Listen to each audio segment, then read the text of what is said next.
আমাদের প্রধান উপদেষ্টা ডক্টর মোহাম্মদ ইউনূস জাতির উদ্দেশ্যে ভাষণ দিয়েছেন গতকাল সন্ধ্যায়। অ্যাপারেন্টলি ভাষণটা হচ্ছে আমাদের স্বাধীনতা দিবস এবং ঈদ উল ফিতরকে সামনে রেখে তিনি শুভেচ্ছা জানিয়েছেন, আমাদের স্বাধীনতার জন্য জনগণের আত্মত্যাগকে স্মরণ করেছেন। এর বাইরে খুব সিগনিফিক্যান্ট কিছু কিন্তু তিনি বলেছেন এবং সেই কারণেই মনে হতে পারে এই ভাষণটা কেন দিলেন তিনি। এই প্রশ্নটা আমার মনে পুরো ভাষণটা শোনার পর প্রথম যে প্রশ্নটা জেগেছে সেটা হচ্ছে এটা, কি বলেছেন তিনি সিগনিফিক্যান্ট? নাকি আমরা পাল্টা এভাবে প্রশ্ন করব, সিগনিফিক্যান্ট কিছু না বলে রাদার তিনি খুব সিগনিফিক্যান্ট একটা বার্তা দিয়েছেন, বা আমরা বার্তাটা পেয়েছি এভাবে বলবো। তিনি দিতে চেয়েছেন তা বলছি না, কিন্তু পেয়েছি। আমরা স্পেকুলেট করতেই পারি, ভুলও হতে পারি, কিন্তু আমার মনে হয় যা ভাবছি, যা বুঝতে পারছি তা বলে ফেলা ভালো। ইটস মাই টেক, ভুল হতেও পারে। প্রধান উপদেষ্টার ভাষণটা যারা শুনবেন, 35 মিনিটের একটা দীর্ঘ ভাষণ। এই ভাষণটাকে আমি যদি এক বাক্যে বলি, একটু অফেন্সিভ লাগলেও আমি কথাটা বলতেই চাই। আমরা যদি একটা সমীকরণের মতো করি, প্রধান উপদেষ্টার ভাষণ ইজ ইকুয়াল টু শেখ হাসিনার ভাষণ মাইনাস স্বজন হারানোর বেদনা।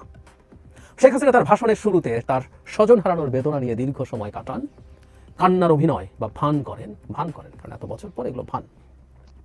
এর বাইরে প্রধান উপদেষ্টার ভাষণে শেখ হাসিনা তার ভাষণে যা যা করেন ঠিক সেটা করেছেন, কিন্তু দুজন যেহেতু ভিন্ন ব্যক্তি এবং আপাদমস্তকভাবে আলাদা মানুষ, শেখ হাসিনার মতো বিভৎস স্বৈরাচার তিনি তো ননই। ডক্টর ইউনূস অত্যন্ত গণতান্ত্রিক মানসিকতার মানুষ, ফলে তাদের ভাষা, শব্দ চয়ন এবং সেটা প্রকাশের ভঙ্গিতে ভিন্নতা আছে। সাউন্ড, মানে যে কথাগুলো উনি বলছেন, তার ভয়েসের ইন্টোনেশন, স্ট্রেস ভিন্নতা আছে, তার বডি ল্যাঙ্গুয়েজ, ফেশিয়াল এক্সপ্রেশনের ভিন্নতা আছে। কিন্তু কন্টেন্ট যদি আমরা চিন্তা করি, স্বজন হারানোর বেদনা বাদ দিলে প্রায় একটা শেখ হাসিনার ভাষণ দিয়েছেন আমাদের প্রধান উপদেষ্টা।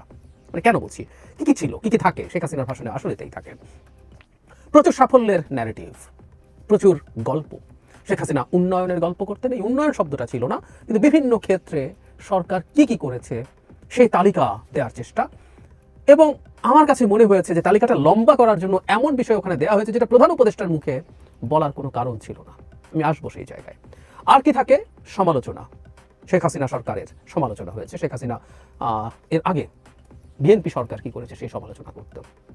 আর কি আছে, আর হচ্ছে থ্রেটস কি কি আছে সরকারের সামনে, সেগুলো শেখ হাসিনা বলতেন তার সরকারকে কিভাবে ষড়যন্ত্র হচ্ছে। আমাদের প্রধান উপদেষ্টাও সেরকম ষড়যন্ত্রের কথা বলছেন। মোটা দাগে এই কম্পোনেন্টগুলো দিয়েই আসলে এই স্পিচটা। সরকার অর্থনীতির ক্ষেত্রে কি কি সাফল্য আছে, বিরাট তালিকা, মূল্যস্ফীতির কি অবস্থা, ব্যাংকিং সেক্টরে কি করা গেছে, এই রমজানে কি পরিস্থিতি হয়েছে, কতটা কমফোর্টেবল মানুষ ছিল, এক্সপোর্ট কতটা বেড়েছে, রেমিটেন্স কীভাবে বেড়েছে, এবং খুবই আন্তরিকভাবে তিনি এই সব কিছুর জন্য জনগণকেও ধন্যবাদ দিয়েছেন। এটা বুঝতে হবে, এটা ডক্টর ইউনূস উনি ওন করেন, এটা বাস্তবেই ফিল করেন। প্রচুর প্রচুর সরকারের সাফল্যের তালিকা এর মধ্যে এসে হাজির হয়েছে। নারীদের জন্য কি করা হচ্ছে, বিনিয়োগকারীদের জন্য কি করা হচ্ছে, কি ইনভেস্টমেন্ট সামিট হতে যাচ্ছে, সেখানে কারা কারা আসতে পারেন, কত বিনিয়োগ পাওয়া যেতে পারে। এবং শেখ হাসিনা যেটা করেন সামওয়াট আমার কাছে মনে হয়েছে, আমি ভুল হলে আমি দুঃখিত, সেটা হলো শেখ হাসিনা নিজকে এক ধরনের কাল্ট ফিগার হিসাবে প্রকাশ করার চেষ্টা করেন সবসময়। এই ভাষণে প্রধান উপদেষ্টার মধ্যে একই ধরনের চেষ্টা, যদিও তিনি আমি বলেননি, আমাদের প্রতি, মানে তিনি কোথাও গেছেন সেখানে কি ধরনের আগ্রহ বিদেশিরা তার প্রতি দেখিয়েছে সেটাকে উনি বেশ গর্ব নিয়ে বলছেন। এটা আসলে সত্যি কথা যদি বলি, এটা বাংলাদেশের প্রতি সম্মান নয়, এটা আমরা জানি। এটা আসলে ফ্র্যাঙ্কলি এটা আমাদের প্রধান উপদেষ্টার প্রতি রেসপেক্ট, এবং এটা আমাদের সৌভাগ্য যে তার মতো মানুষ আমাদের এই সময় দায়িত্বে এসেছেন। কিন্তু তার মুখে এই কথাগুলো বারবার শোনা, উনি বেশ কয়েকবার বলেছেন, উনি দাভোসে গিয়ে কতগুলো সেশনে তাকে যেতে হয়েছে। এগুলোর মাধ্যমে তিনি ইন্টারন্যাশনালি কতটা গুরুত্ব পান, তিনি কতটা গুরুত্বপূর্ণ মানুষ, সেটা তার মুখ দিয়ে এসছে। এই কথাগুলো তার মুখ দিয়ে না আসলেই ভালো হতো, কিন্তু এসছে। এভাবে নানান কিছু আমাদের দুর্নীতি নিয়ে আলাপ করেছেন, সেই দুর্নীতি সমাধানে কি কি করছেন, কিভাবে ডিজিটালাইজ করা হচ্ছে সবকিছু, কিভাবে সবকিছু অনলাইন করা হচ্ছে, এই আলাপগুলো করেছেন। এগুলো চলেছে। এবং ওই যে যেটা বললাম, তালিকা লম্বা করার অদ্ভুত চেষ্টা ছিল। যেমন একটা উদাহরণ দেই, হাজিদের জন্য একটা অ্যাপ করা হচ্ছে। আমি কাজটাকে খুব তুচ্ছ কাজ সেটা বলছি না, কিন্তু প্রধান উপদেষ্টা যখন ভাষণ দিবেন, তিনি যখন পিক করবেন কোন কোন কাজগুলো তারা করেছেন, তার মধ্যে কি এটা আসতে পারে যে অ্যাপটা রিয়েল টাইম, ওটা বাংলায় হতে পারে, ওটা নানান ইনস্ট্রাকশন দেবে, কোন জায়গায় কি করতে হবে না হবে বলবে, দোয়া পাওয়া যাবে সেখানে, হেলথের কোনো সমস্যা হলে পরামর্শ পাওয়া যাবে, আরও কোনো সমস্যা হলে কল সেন্টারে ফোন করা যাবে, এসব এগুলো কি প্রধান উপদেষ্টার স্পিচে থাকার মতো বিষয়? একেবারেই মনে করি না। তার মানে এটা ঢোকানো হয়েছে তালিকাকে লম্বা করার। প্রধান উপদেষ্টা এটাকে নিয়ে বেশ খানিকটা সময় কথা বলছেন, অত্যন্ত অগুরুত্বপূর্ণ তার স্ট্যান্ডার্ডে, আবারও বলছি। তার মানে সাফল্যের একটা বড় তালিকা তৈরির চেষ্টা ছিল, ব্যর্থতার জন্য কি কি ষড়যন্ত্র আছে, সমস্যার জন্য সেটা ছিল, কিন্তু অনিবার্য যে সংকটগুলো নিয়ে, ব্যর্থতাগুলো নিয়ে জনমনে প্রশ্ন আছে, সেগুলো নিয়ে কিন্তু তিনি কথা বলেননি। ওগুলো নিয়ে কিছুটা ব্যর্থতা স্বীকার করলেই বরং ভালো ছিল। বিশেষ করে জননিরাপত্তা, একটা পত্রিকার নিউজে দেখেছি 300 ফিট যে জায়গাটা আছে সেখানে প্রচুর রেস্টুরেন্ট আছে এবং এখন রাতের এক ধরনের নাইট লাইফ, আমরা এভাবে বলবো, নাইট লাইফের ট্রেন্ড তৈরি হয়েছিল। মানুষ যেত, খেত, রাতে ফিরে আসতো। সেই রেস্টুরেন্টগুলো এখন ফাঁকা পড়ে আছে, কারণ সিকিউরিটি ব্যাপারে মানুষের আশঙ্কা আছে। একটা কথা মনে রাখতে হবে, সিকিউরিটি কতটা খারাপ হয়েছে এটা স্ট্যাটিস্টিক্স না, এটা পারসেপশন। মানুষ যদি মনে করে অবস্থা ভালো না, তা ভালো না। যে কেউ এই খোঁজ নিতে পারে, পত্রিকাতে এই নিউজ এসছে যে 300 ফিটের রেস্টুরেন্টগুলোর ব্যবসা লাটে উঠেছে শুধুমাত্র মানুষের নিরাপত্তাহীনতার পারসেপশনের কারণে। তো সেই জায়গাগুলোতে মানুষকে আশ্বস্ত করার আগে নিজেদের কোথায় কোথায় ব্যর্থতা আছে, কিছু ব্যর্থতা অন্তত স্বীকার করা। আমি এই ব্যর্থতার স্বীকারোক্তি দেখলাম না, সত্যিই দেখলাম না। এবং বহু ক্ষেত্রে অপরাধ হয়ে যাওয়ার পরও যে সরকার ব্যবস্থা নিতে ব্যর্থ হয়েছে সেগুলোর স্বীকৃতি, এটা তাকে শেখ হাসিনার কাছ থেকে আলাদা করতে পারত, কিন্তু দেখলাম সেটা তিনি করলেন না। একসময় উনি করতেন, ইদানিং করছেন না। বিবিসি বাংলার সাথে ইন্টারভিউটার থেকে আমি এই ট্রেন্ডটা খেয়াল করছি। শতভাগ সফল একটা সরকার অ্যাপারেন্টলি মনে হয় তার স্পিচ, এই স্পিচটা দেখলে। তাহলে প্রশ্ন হচ্ছে, তিনি শেখ হাসিনার মতো একটা ভাষণ কেন দিলেন? আমি আবারও ক্লিয়ার করি, বারবার বলছি, আমাকে কেউ ভুল বুঝতে পারেন। শেখ হাসিনার মতো কন্টেন্টের কারণে বলছে শেখ হাসিনার মতো ভাষণ, তার মতো ভাষা, শব্দচয়ন অসম্ভব ডক্টর ইউনূসকে দিয়ে। এত বাজে নোংরা কথা বলা, এটা আমরা জানি, কিন্তু কন্টেন্ট ওয়াইজের কথা বলছি। তাহলে কেন এই ধরনের একটা ভাষণ দিতে গেলেন প্রধান উপদেষ্টা? যখন উনি ভাষণ দিবেন বলে সিদ্ধান্ত জানিয়েছিলেন, নিউজটা আমরা দেখলাম, আমি হঠাৎ করে ভাবলাম কি কোনো বিশেষ দিন? সাধারণত এই ধরনের সরকার তাদের 6 মাস পূর্তি, 1 বছর পূর্তি এই ধরনের, বা কখনো খুব গুরুত্বপূর্ণ কোনো মেসেজ দিতে যাবেন সেই কারণে আসছেন, কোনো অস্থিরতা হচ্ছে বা সরকার কোনো একটা খুবই ডিসাইসিভ, খুবই সিগনিফিক্যান্ট ডিসিশন নিয়েছেন, এমন কিছু জানাতে চান যেটা খুবই গুরুত্বপূর্ণ। আমরা অনেকে আগ্রহ করে বসেছিলাম।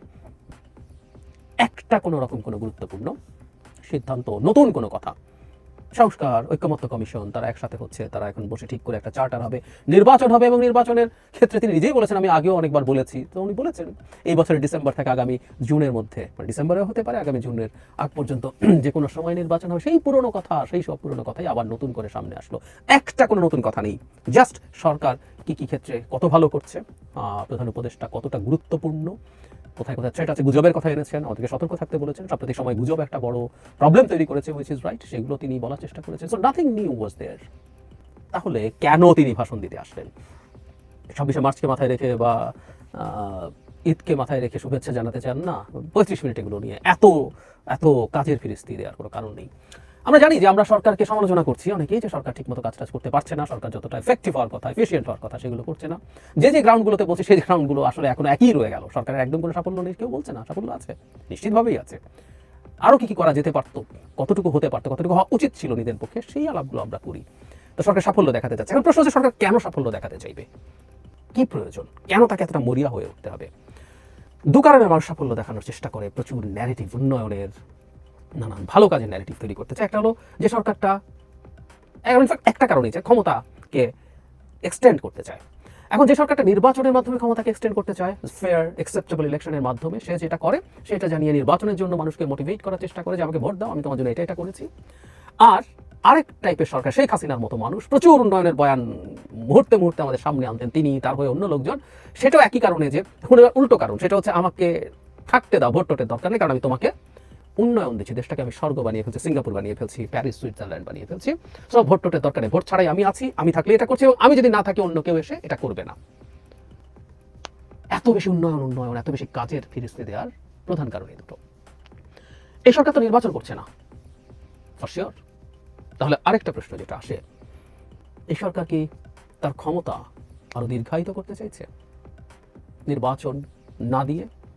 এই প্রশ্নটা আমি করলাম, খুব সফটলি করে রাখলাম, কারণ মনের মধ্যে প্রশ্নটা এসছে, এই প্রশ্নটা তুলে রাখা দরকার আছে। না হলে কেন একটা সরকার অনেক ভালো কিছু করছে এই ন্যারেটিভ মানুষের সামনে আনতে হবে? এই বছরের মধ্যে খুব ভালোভাবে নির্বাচন হয়ে যাওয়া সম্ভব, এবং সকল বড় প্যাকেজের সংস্কার হলেও এই বছরের মধ্যে নির্বাচন হওয়া সম্ভব, খুব ভালোভাবে সম্ভব। এটা নিয়ে তো খুব স্পষ্ট রোড ম্যাপ চলে আসতে পারতো, আসেনি তো। আর বড় প্যাকেজ বাদ দেই, বিএনপি খুব ক্লিয়ারলি বহুদিন থেকে, প্রথম দিন থেকে বলছে, আজও বলছে, যে তারা বড় প্যাকেজের সংস্কার চায় না, তারা সংক্ষিপ্ত সংস্কার চায়, শুধুমাত্র নির্বাচনের সাথে রিলেটেড সংস্কারগুলো চায়, তারপর নির্বাচন চায়। এতে বিএনপি সমালোচনা হচ্ছে, অনেকে করছেন। এনসিপি বিএনপি সংস্কার প্রস্তাবনা নিয়ে তার অবস্থানকে ক্রিটিসাইজ করছে, ফাইন, রাজনীতিতে এগুলো হবে, এগুলো হওয়াই উচিত। কিন্তু তো বলেছে, তো যদি ন্যূনতম সংস্কার চায় তাহলে ডিসেম্বরে নির্বাচন না কেন? তার রোড ম্যাপ কেন না? এই সরকারের কাজ হচ্ছে এখন নির্বাচনের দিকে দেশকে নিয়ে যাওয়া, সে কত উন্নতি করছে সেটা রীতিমতো প্রধান উপদেষ্টার মুখ দিয়ে বলানোর তো কোনো প্রয়োজন আমি দেখি না, একেবারেই দেখি না। কেন তাহলে এটা? দেশের নির্বাচন কবে হবে কি হবে নানান গুজব চারদিকে চলে। এই যে গুজবের কথা প্রধান উপদেষ্টা বললেন, উনি ওনার মুখে এই স্পিচেই বলেছেন ডিসেম্বর থেকে জুনের নির্বাচনের কথা, কিন্তু পরিস্থিতি যদি এমন ঘোলাটে করে ফেলা হয়, চেষ্টা তো হচ্ছেই, দেখছি আমরা যে সে নির্বাচনের দিকে যাওয়ার চাইতে তখন আবার নতুন বয়ান তৈরির সুযোগ হয় যে নির্বাচন তো হওয়ার কথাই ছিল, কিন্তু এই পরিস্থিতিতে প্রেক্ষাপটে কি সম্ভব? যোগ করবো জনাব নাহিদ ইসলামের একটা কথা, আপনাদের অনেকে নিশ্চয়ই মনে আছে, এনসিপির আহ্বায়ক, দেশের আইনশৃঙ্খলার অবস্থা এবং আইনশৃঙ্খলা রক্ষাকারী বাহিনীর অবস্থা নির্বাচন 1 বছরের মধ্যে করতে পারবে সেই অবস্থা নেই বলে অলরেডি আওয়াজ আছে। সো আইনশৃঙ্খলা যদি এমন জায়গায় চলে যায়, দেখানো যায় অ্যাটলিস্ট নির্বাচন হবে, এই প্রশ্নগুলো নানানভাবে আসছে এবং আমরা একটা ডেলিবারেট চেষ্টা দেখছি দেশে একটা অ্যানার্কি তৈরি করার, দেশকে ডিস্টেবিলাইজ করার চেষ্টা করার, এবং অনেক ক্ষেত্রেই এমন সব জায়গায় এমন সব ঘটনা ঘটছে যেগুলোতে খুব স্পষ্টভাবে মনে হয় সরকারের একটা অংশ এই চেষ্টার সাথে, এই ডেলিবারেট প্ল্যানিংয়ের সাথে এবং এক্সিকিউশনের সাথে জড়িত। হ্যাঁ, আমি স্পষ্টভাবে বলেছি কোন কোন জায়গাগুলোতে হয়। আমি নিশ্চিত যে ভবিষ্যতে একই ধরনের আরো ঘটনা ঘটবে। সো ওই ধরনের পরিস্থিতির সাথে সরকার ভীষণ সফল, এই আলাপ সামনে আনা সফল সরকারের কি অনেক দিন ক্ষমতায় থাকতে হবে, বা কেউ কেউ কোনো জায়গাতে আওয়াজ উঠুক, কারণ এই আওয়াজ ওঠা শুরু করছে ডক্টর ইউনূসের সরকার 4-5 বছর থাকতে হবে, ইভেন্ট খোলা হচ্ছে, এগুলোকে উস্কে দেওয়ার জন্য। আমি আমার চিন্তাটা জানিয়ে রাখলাম, এই প্রশ্নগুলোর জবাব আমরা ধীরে ধীরে পেতে শুরু করব। আমি যদি ভুল প্রমাণিত হই, যে প্রশ্নগুলো করেছি এগুলোর উত্তর যদি না হয় উইল বি ফাইন, কিন্তু উত্তর যদি হ্যাঁ হয়, আমাদের কপালে খারাপই আছে।